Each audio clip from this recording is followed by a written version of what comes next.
రాసిన పత్రిక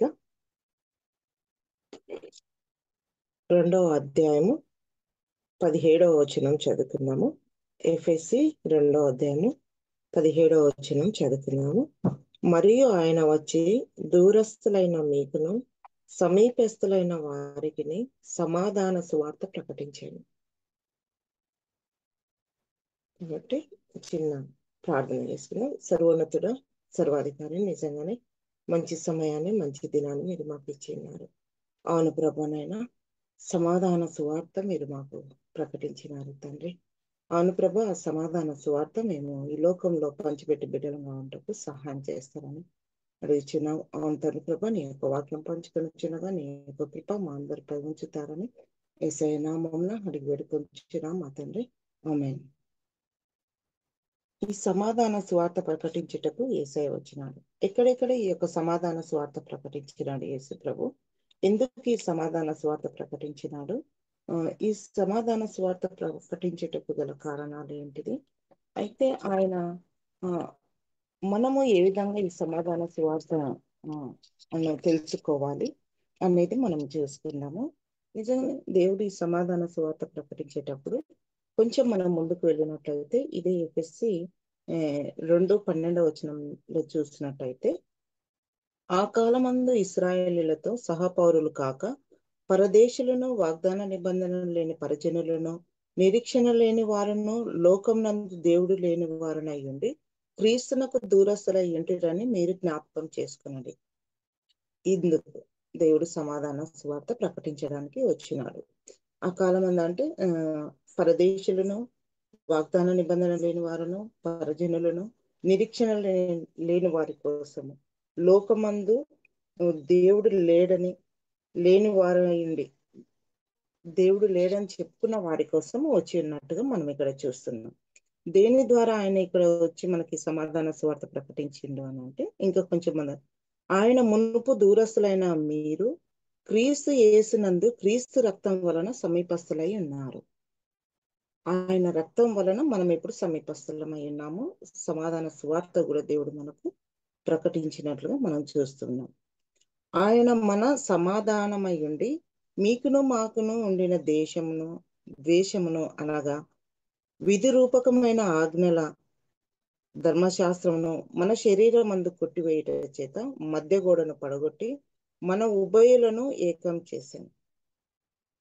ఇందుకోసం దేవుడు సమాధానం లేదు, శాంతి లేదు అంటే, ఒక గృహంలో చూసుకుంటే సమాధానం ఉండదు, ఒక సమాజంలో చూసుకుంటే సమాధానం ఉండదు, వ్యక్తిగతంగా చూసుకుంటే సమాధానం ఉండదు.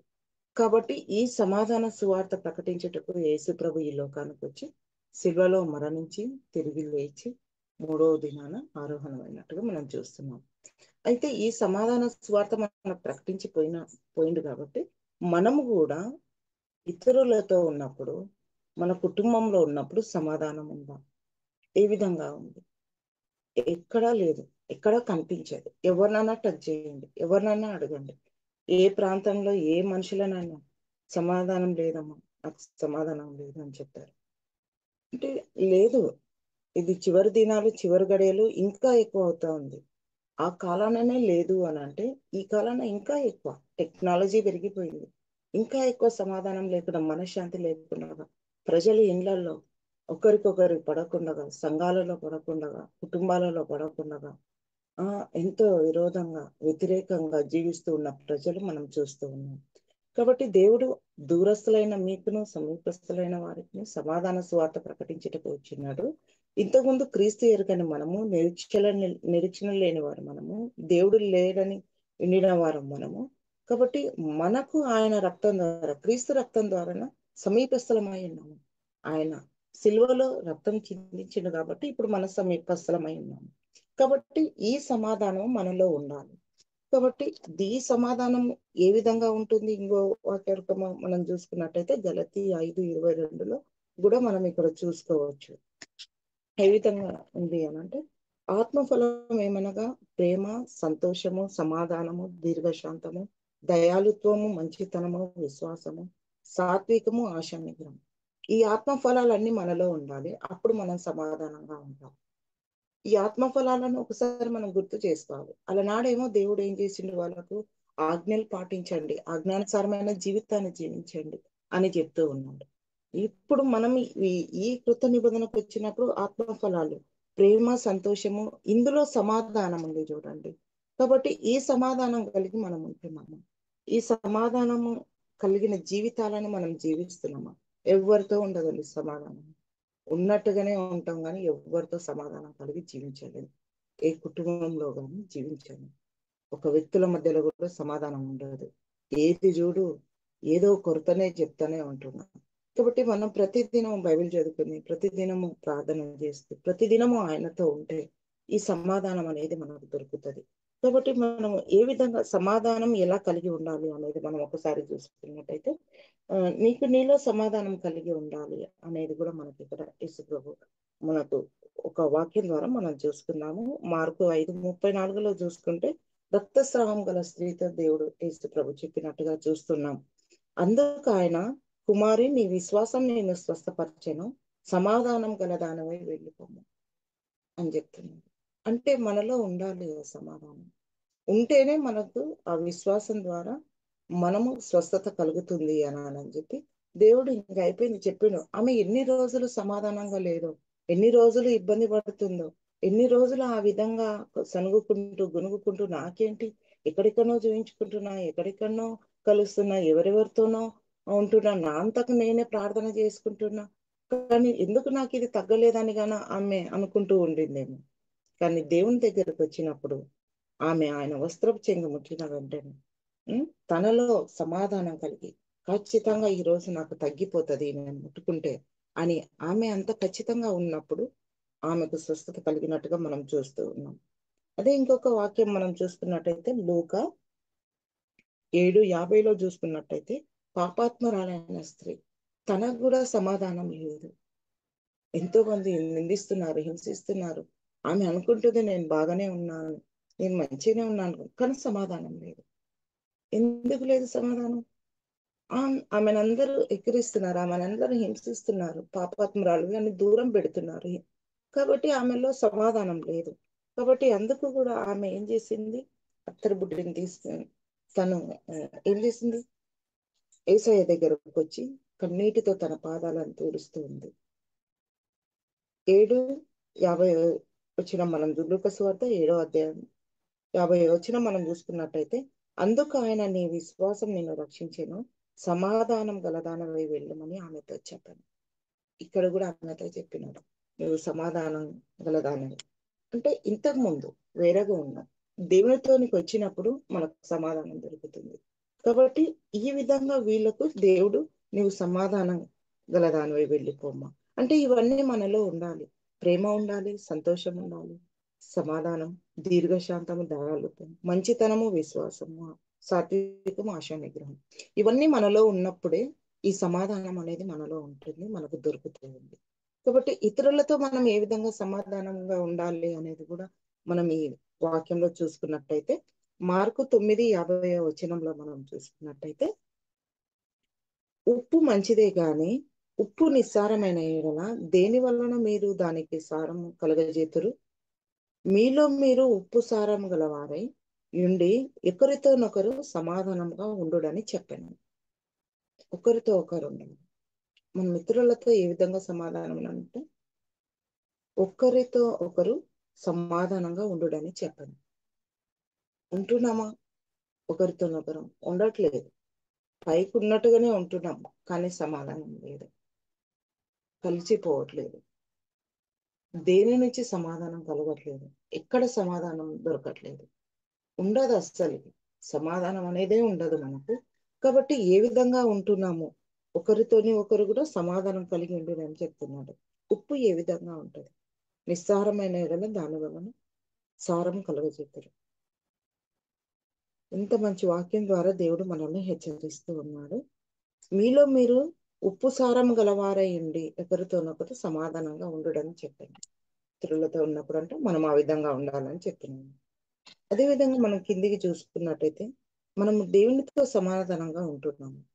సరేలే, మనం సమాధానం లేదు, నీలో నువ్వు సమాధానంగా ఉన్నామా అని చూసుకుంటే, ఈ విధంగా సమాధానం లేదు కాబట్టి యేసయ్య దగ్గరకు వచ్చినప్పుడు వీళ్ళిద్దరూ ఆ, దేవుడు చెప్తున్నాడు, నీవు సమాధానం గల దానివి వెళ్ళు అని రక్తస్రావం గల స్త్రీతో చెప్పాడు. పాపాత్పురాలైన స్త్రీతో కూడా నీవు సమాధానం తనలో తను ఉన్నప్పుడు, ఇతరులతో ఉన్నప్పుడు ఏ విధంగా ఉండాలి?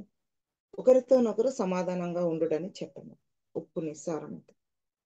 కాబట్టి ఈ విధంగా కూడా దేవుడు మనకు హెచ్చరిస్తూ వస్తున్నాడు. అదే విధంగా మనలో మనము అంటే నీవు దేవునితో కూడా సమాధానంగా ఉంటున్నావా?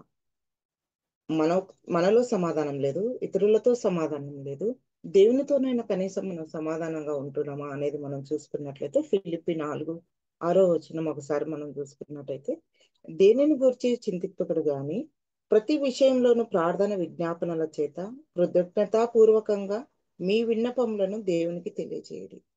ఎన్ని ఉన్నా, ఎన్ని కార్యక్రమాలు చేసినా, ఏ రకంగా మనకు సమాధానం దొరకపోతే ఆయన దగ్గరికి రావాలి అంట.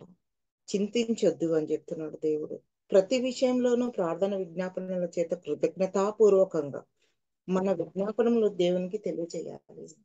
నిజంగానే ఎక్కడెక్కడనో ఏ ఏ ప్రాంతంలో ఎక్కడున్నా కూడా మనం ఆయన ముందర ఉండి ఆయనతో ప్రార్థించినట్లయితే, మన విషయాలన్నీ ఆయనతో చెప్పుకున్నట్టయితే, కృతజ్ఞతాపూర్వకంగా మీ విన్నపములు దేవునికి తెలియజేయండి. ఎంత మంచి వాక్యం ద్వారా దేవుడు మనల్ని హెచ్చరిస్తూ ఉన్నాడు. కాబట్టి నిజంగానే ఇంకా మనము యోహాను సువార్త 14:27 చూసుకుంటే, శాంతి మీకు అనుగ్రహించి వెళ్ళుచున్నాను, నా శాంతినే మీకు అనుగ్రహించుచున్నాను, లోకం ఇచ్చినట్టుగా నేను మీకు అనుగ్రహించట లేదు, మీ హృదయములను కలవరపడనీయకుడి, వెరవనీయకుడి. ఈ శాంతి అనేది ఉంది చూడండి, చిన్న మూల వాక్యంలో చూసుకుంటే, దానిని బట్టి చూసుకుంటే సమాధానం అని కూడా మనకి ఇక్కడ కనిపిస్తూ ఉంటది. కాబట్టి నిజంగానే దేవుడు మనకు అలనాడు శిల్వ ద్వారా ఏం చేసిండు? మనకు ఈ యొక్క సమాధానాన్ని ఇచ్చిపోయిండు. కాబట్టి ఇప్పుడు శాంతి మీకు అనుగ్రహించి వెళ్ళుచున్నాను, నా శాంతినే మీకు అనుగ్రహించున్నాను అంటే తను పడిన సమాధానాన్ని దేవుడు మనకి ఇచ్చిపోయినాడు. కాబట్టి మనం కూడా సమాధానంగా ఉండడం నేర్చుకోవాలి. ఇంకెన్ని రోజులు దూరంగా ఉంటాం? ఇంకెన్ని రోజులు ఈ విధంగానే వెళ్తూ ఉంటాం? మన ఒక్కరిలో సమాధానం లేకపోతే మన ఇంటంతా సమాధానం కలిగించాం. మనలో సమాధానం లేకపోతే మన సంఘం మొత్తం సమాధానం కలిగించాం. సరేలే, మనలో సమాధానం లేకపోతే ఇతరులతో సమాధానంగా ఉండొద్దు అని చెప్తాం. నీ ఒక్కని కోసము, నీ ఒక్కని స్వార్థం కోసము నువ్వు సమాధానంగా లేకపోయినప్పుడు అందరితో ఉండొద్దు అని చెప్పడం చాలా దౌర్భాగ్యం. ఎందుకు అనంటే, నీలో లేనప్పుడు ఇతరులతో కూడా ఉండొద్దు అనే సంతోషించే వాళ్ళు కొంతమంది ఉంటారు.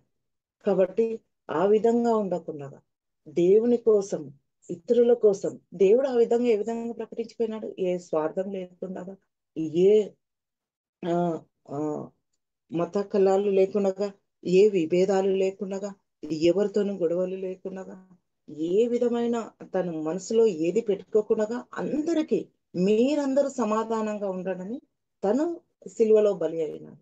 కాబట్టి ఆ సమాధానాన్ని మనం ఇప్పుడు పంచాలి. ప్రతి గ్రామానికి వెళ్ళి పంచాలి, ప్రతి ఒక్కరితో పంచాలి, ప్రతి ఒక్కరికి వెళ్ళి మనం సమాధాన స్వార్థ ప్రకటించాలి. ఆయన శాంతిని మీకు అనుగ్రహించి వెళ్ళొచ్చున్నాను అని చెప్తున్నాడు. ఆ శాంతిని మనం పంచుతున్నామా? ఇంకెక్కువ గొడవలు పెట్టి రేపుతున్నాం. మన సొంత అవసరాల కోసం కలుపుతున్నాం, మన సొంత అవసరాల కోసం ఉంటున్నాం. నీకే సమాధానం ఉంటే కలుస్తావు, కూడుకుంటావు, ఉంటావు, ఒక దగ్గర ఉంటావు.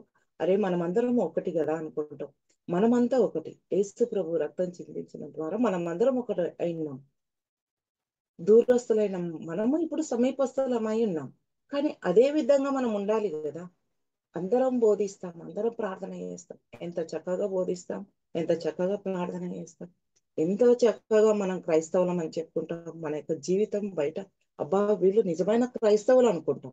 మనలో సమాధానం లేనప్పుడు నువ్వు ఎంత చేసినా, ఎంత ఉన్నా, ఎన్ని ప్రసంగాలు చేసినా, ఎంత ప్రార్థన చేసినా, ఎంతమందికి సహాయం చేసినా అదంతా వ్యర్థమే అని మనం చూసుకోవచ్చు. సమాధానం లేనప్పుడు వ్యర్థమే అవన్నీ. సమాధానం కలిగి ఉండు అని చెప్తున్నాడు దేవుడు. శాంతి అనగా మన మూలవాక్యంలో కింద చూసుకుంటే సమాధానం అని కూడా ఉంది చూడండి ఇందులో. కాబట్టి నిజంగా దేవుడు ఈ విధంగా మనల్ని వాక్యం ద్వారా హెచ్చరిస్తూ వస్తూ ఉన్నాడు. కాబట్టి ఏ విధంగా ఉన్నామనేది మనం పరిశీలన చేసుకోవాలి. దేవుడు చెప్తున్నాడు, పరజన్యులైన మీరు నిరీక్షణ లేని వారు, లోకమందు దేవుడు లేని వారయ్యుండి, ఇవన్నీ ఉన్నాయి. అవన్నీ ఉన్నందుకు దేవుడు మనకు సమాధానంగా ఉండు అని చెప్పి సిల్వలో మరణించినట్టుగా మనం చూస్తున్నాం. క్రీస్తు రక్తము వలన సమీపస్తులై ఉన్నారు. ఆయన మన సమాధానమై ఉండి, మీకును మాకును ఉండిన ద్వేషమును, ఎన్ని ద్వేషాలున్నా కూడా తీసివేయాలని చెప్తున్నాడు అపొస్తలుడైన పౌలు ఎఫెసీయులకు రాసిన పత్రికలో. అనగా విధి రూపకమైన ఆజ్ఞల వలన ధర్మశాస్త్రమును తన శరీరమందు కొట్టివేయుట చేత మధ్య గోడను పడగొట్టి మన ఉభయులను ఏకం చేసేది. ఈ సువార్త కావాలి కదా. ఈ విధంగా మనం ఉండాలి. కాబట్టి ఆ విధంగా ఉంటున్నాము, ఆ విధంగా ఉండట్లేదే. ఆ విధంగా మనము ఎన్ని చెప్పినా కూడా ఆ విధమైన ఈ విధమైన వాక్యాన్ని మనం చదువుకుంటూ ఉంటే ఖచ్చితంగా ఉండగలుగుతాం. కాబట్టి ఈ విధమైన వాక్యం మనం చదువుతున్నాం, దీని గురించి బోధిస్తున్నాం, దీని గురించి చెప్తున్నాం, కానీ ఏకము కావట్లేదు, సమాధానం కావట్లేదు, సమాధానంగా ఉండట్లేదు. ఎన్ని చేసినా వ్యర్థమే అని కూడా మనం ఇక్కడ చూసుకోవచ్చు. ఒక చిన్న పిల్లలు ఏదైనా కొట్లాడితే, మీరు కొట్లాడొద్దురా, సమాధానంగా ఉండండిరా, వెళ్ళిపోండి అని చెప్పి. ఒక భార్య భర్త కొట్లాడితే, మీరు సమాధానంగా ఉండండి, కొట్లాడకూడదు, ఇప్పటి నుంచి మంచిగా ఉండాలా చూడండి అని చెప్తాం. కోర్టుకు వెళ్ళినా అదే చెప్తారు వాళ్ళు. పెద్ద గొడవలైనా, గృహాల మధ్యలో గొడవలైనా, ఎవరైనా సంఘాలలో గొడవలైనా, లేకపోతే భార్య భర్తలు గొడవలు పడినా, ఒక కోర్టుని ఎవ్వరు సమాధానం చెప్పరావా. అడిగి వెళ్తే వాళ్ళు మంచి సమాధానం ఇస్తారు, వస్తారు అంట. కానీ యేసయ్యనే మంచి సమాధానం మనకు. నాడు సిల్వలో మరణించినాడు, నువ్వు నేను సమాధానంగా ఉండాలని. కాబట్టి ఈ విధంగా మనం చెప్తా ఉంటాం, వెళ్ళి సమాధానంగా ఉండుకోండి. ఒక టీచర్ దగ్గరికి నలుగురు విద్యార్థులు పోయినా కూడా, కొట్లాడొద్దురా, సమాధానంగా ఉండండి రా మీరందరూ, ఇప్పటి నుంచి సమాధానం, ఇప్పటి వరకు వేరే ఉన్నారు, ఇప్పుడు సమాధానంగా ఉండండి రా అని చెప్తారు. ఒక గ్రామంలో ఏదన్నా గొడవలు అయితే కూడా అక్కడికి వెళ్ళినప్పుడు వాళ్ళు ఏం చెప్తారు, ఏ మీరు మంచిగా ఉండండి, మీరు మంచిగా ఉండండి అమ్మా, ఇప్పటి నుంచి మంచిగా ఉండి చేసుకొని సమాధానంగా ఉండి వెళ్ళండి అని అందరికీ చెప్తాం. అన్ని విధాలుగా చెప్తున్నది వింటాం, కానీ మనం ఉండలేకపోతున్నాం. కాబట్టి నిజంగానే దేవుడు మనకు సమాధాన పరిచి వెళ్ళి ఉన్నాడు కాబట్టి మనం ఉండాలి. చివరి దినాలు, చివరి గడియలు, ఇంకెన్ని రోజులు దూరంగా ఉంటావు, ఇంకెన్ని రోజులు ఆయనకు విరోధంగా నువ్వు ప్రకటన చేస్తూ ఉంటావు, ఇంకెన్ని రోజులు కలవద్దు కలవద్దు అని చెప్తూ ఉంటాం. కాబట్టి నిజంగానే మంచి మనసు, మంచి హృదయం గలవారు ఈ విధంగా సమాధానం ఉండడానికి ముందుకు వస్తూ ఉంటారు. కాబట్టి నిజంగానే ఈ లోక రీతిగా మనం చూసుకున్నట్టయితే మనుషులను ఆశ్రయిస్తాం, కోర్టును ఆశ్రయిస్తాం, ఎవరైనా ఒక వ్యక్తిని ఆశ్రయిస్తాం సమాధానంగా ఉండడానికి. కానీ పరలోక రీతిగా అయితే దేవుడు ఏమని చెప్తున్నాడు, నా దగ్గరికి రండి, నాతో మీకు సమాధానం ఉంటుంది. మనం ఆయన మందిరానికి వెళ్ళి ఆయన మందిరంలో ప్రార్థించినప్పుడు మనకు సమాధానం దొరుకుతుంది. ఆయన ముందు కన్నీటి ప్రార్థన చేసినప్పుడు మనకు సమాధానం దొరుకుతుంది. మనం మంచిగా బైబిల్ మనస్ఫూర్తిగా బైబిల్ చదువుతున్నప్పుడు సమాధానం దొరుకుతుంది. ప్రార్థించి మోకరించి నువ్వు కన్నీటితో ప్రార్థన చేసినప్పుడు సమాధానం దొరుకుతుంది. కాబట్టి ఒకరినొకరిని మనం అర్థం చేసుకున్నప్పుడు మనకు సమాధానం దొరుకుతుంది. సమాధానం లేని జీవితాన్ని మనం జీవించకూడదు అనేది మనకు బైబిల్ హెచ్చరిస్తుంది. ఉండలేకపోతున్నాం. ఒక వర్గం ఉండదు, ఒక వ్యక్తుల మధ్యలో సమాధానం ఉండదు, ఒక సంఘంలో సమాధానం ఉండదు, వ్యక్తిగతంగా కూడా సమాధానం ఉండదని దేవుడు మనకి ఇక్కడ చెప్తున్నాడు. కాబట్టి నిజంగానే సమాధానంగా ఉంటున్నాము, ఉండాలని మనం ప్రోత్సహిస్తున్నాము, ఆ విధంగా లేదు. కాబట్టి ఎవరి స్వార్థం వాళ్ళు చూసుకొని, ఎవరంతకు వాళ్ళు చూసుకొని సమాధానం తను ఉండట్లేదు, ఇతరులను ఉండట్లేదు. ఇతరులు సమాధానంగా ఉంటే చూసి ఓర్వలేకుండా కూడా ఉండేవాళ్ళు ఎంతో మంది. కాబట్టి ఈ విధమైన మనసు మనం కలిగి ఉండకూడదు అన్నట్టుగా హెచ్చరిస్తూ ఉంది. కాబట్టి ఇంకొక వచనం మనం ఇక్కడ చూసుకున్నట్లయితే, రోమా 5:10 వచనం మనం చూసుకున్నట్లయితే, ఆ ఇక్కడ మనకు ఇంకా కొంచెం క్లియర్గా రోమా 5:10 వచనం మనం చూసుకుందాము.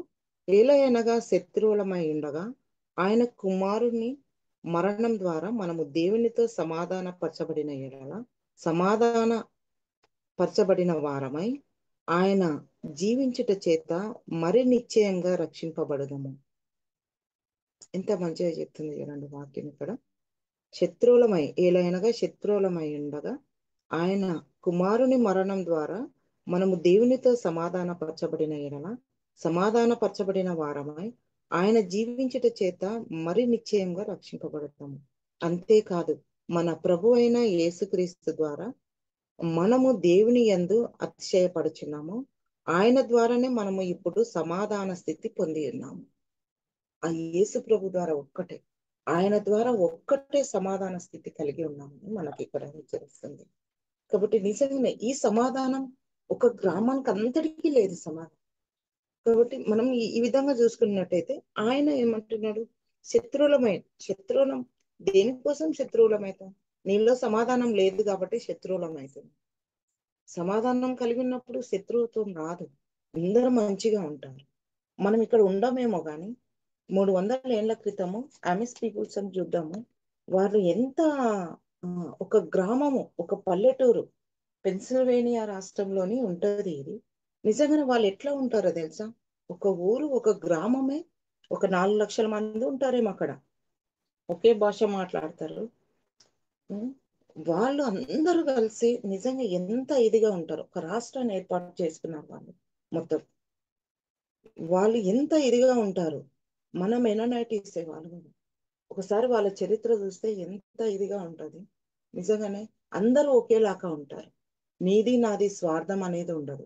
ఒకే డ్రెస్ కోడ్, ఒకే హెయిర్ స్టైల్, ఒకే విధంగానే ఉంటారు. అలా నాటి నుంచి ఇప్పటి వరకు కూడా అదే విధంగా ఉన్నారంటే వాళ్ళలో సమాధానం ఉందని మనకు అర్థం. వాళ్ళ పనులు వాళ్ళు చేసుకుంటారు. ఇప్పటికీ ఫోన్లు వాడారు. ఇప్పటికీ వాళ్ళు టెక్నాలజీ ఎలాంటిది వాడరు వాళ్ళు. వాళ్ళతో టీవీలు ఉండవు, కార్లు ఉండవు, ఏవి ఉండవు. ఒక్క గ్రామం అంతా నిజంగానే వాళ్ళు ఏ విధంగా ఉంటారు అని అంటే ఎంత ఇదిగా, ఎంత సమాధానంతో, ఎంత ప్రశాంతంగా ఉంటారు. ఇక్కడ మనం అన్ని వాడుతున్నాం కదా, శాంతి లేదు, సమాధానం లేదు. ఈరోజు ఆదివారం గుడికి వెళ్ళాలి, ప్రార్థన చేసుకోవాలి, మెసేజ్ వినాలి, రావాలి, అంతే ఉంటది మనకి. కానీ వాళ్ళు 300 ఏళ్ల క్రితం ఏ విధంగా ఉన్నారో ఇప్పుడు కూడా అట్లే ఉన్నారు ఆ గ్రామము, ఆ ప్రజలు మొత్తం. నిజంగానే వాళ్ళకు ఆ, ఏ విధమైన కంప్లీట్ ఫోన్ పే తెలియదు, ఫోన్ తెలియదు. వాళ్ళు బండ్లు, ఆ, పెట్రోల్ బండ్లు వాడరు, ఎలాంటి కరెంటుకు సంబంధించినది వాడరు. వాళ్ళ పిల్లల చదువు ఎడ్యుకేషన్ కూడా వాళ్ళకు ఉండదు. వాళ్ళు 8వ తరగతి వరకే వాళ్ళు చదువుతారు పిల్లల. వాళ్ళు కూడా వేరే వాళ్ళు వాళ్ళ దానిలోకి రావడానికి వీలు లేదు. వాళ్ళే స్వయంగా బట్టలు ఉతుక్కుంటారు, వాళ్ళే స్వయంగా మొత్తం వంటలు, అది మంచి కోళ్ళను పెంచుకుంటారు.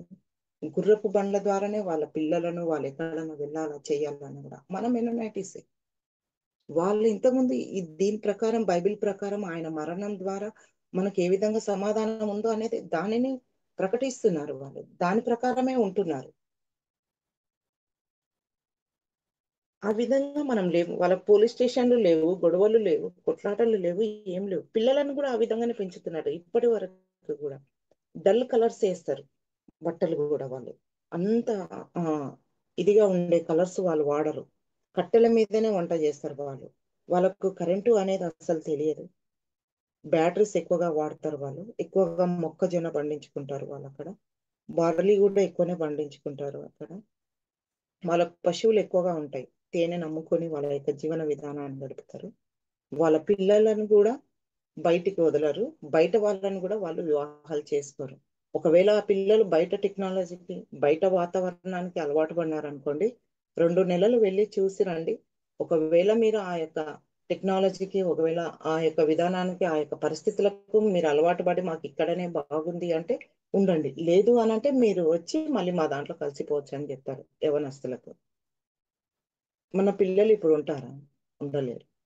ఏది కొత్తది వస్తే దానికి పరిగెడుతూ ఉంటారు, ఏది కొత్తది వస్తే అది వాడుతూ ఉంటారు. కానీ వారు పూర్వం ఏ విధంగా ఉన్నారు, పూర్వం ఏ విధంగా హై లెవెల్లో మెయింటెనెన్స్ చేయలేదు, ఏ విధంగా వాళ్ళ స్వయం చేతుల ద్వారా వాళ్ళ పనులు కానీ వాళ్ళవి కానీ ఏ విధంగా చేసుకుంటారు అనేది ఆ యొక్క ప్రాంతం వారు ఒక్కరే నిజంగా చాలా గ్రేట్. ఆ యొక్క ప్రాంతం వారు ఆమెస్ పీపుల్స్ అని మెనోనైటీస్. కాబట్టి నిజంగానే వారు ఏ విధంగా ఉన్నారు వాళ్ళని ఒకసారి మనం చూసుకుందాం.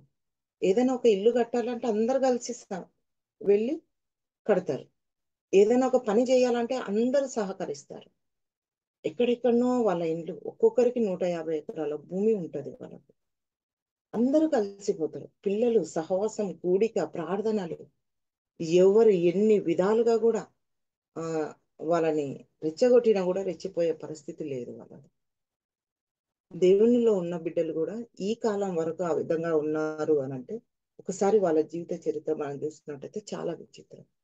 కాబట్టి ఈ కాలంలో, ఈ దినాలలో మనం ఉండలేకపోతున్నాం. కాబట్టి నిజంగానే ఆయనలో సమాధానం కలిగి మనం ఉన్నప్పుడు, మనకు ఎన్నో మంచి కార్యక్రమాలు, ఎన్నో ఇదిగా మనం చేయగలుగుతాం. కాబట్టి నిజం ఆ విధంగా మనం ఉండడానికి జీవించాలి. ఆ విధంగా ఉండడానికి మనం ఉండాలి. ఎవరితోనూ మనకు విరోధం వద్దు. ఎవరితోనూ ఇది వద్దు. ఎవరైనా ఒక మంచి పని చేద్దాము అన్నప్పుడు సహకరించాలి. సహాయం చేయాలి. ఉండాలి.